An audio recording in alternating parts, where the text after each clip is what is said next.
好，放3天了。老石桥这里这个笼子还在，3天了。你知道这3天我是怎么过的吗？我就怕人家来偷这个笼子，从这里掉下去了。因为这下面空的落差特别的大，掉下去的话那就麻烦了。还有前面这一大片，网友们说这是什么菜啊？这货能吃吗？挺多的。从这里远远望去的话，那已经有鱼在笼子里面装来装去了，看到没有？很激动啊！这个位置比较好一点。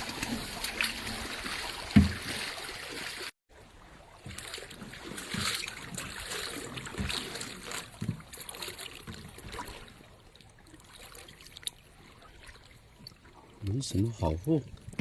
哦，啊，没什么货。我以为有什么好货呢，2桶带宽膏下来了，结果就这么几条鱼啊。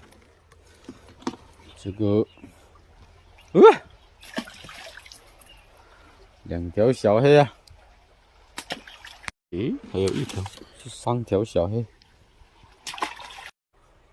现在清道夫都跑到山沟里面进来了。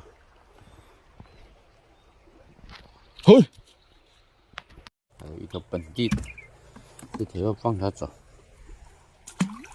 好了，这些可以喂蚂蚁了。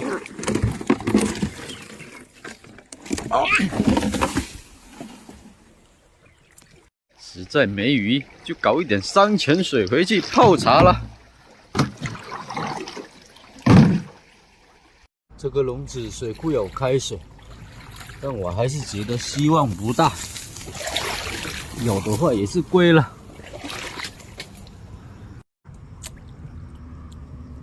哦，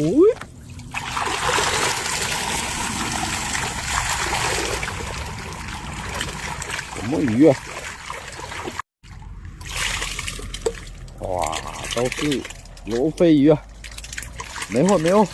这条山沟的水库也是开水了，笼子没放。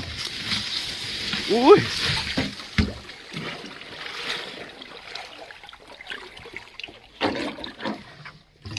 咦，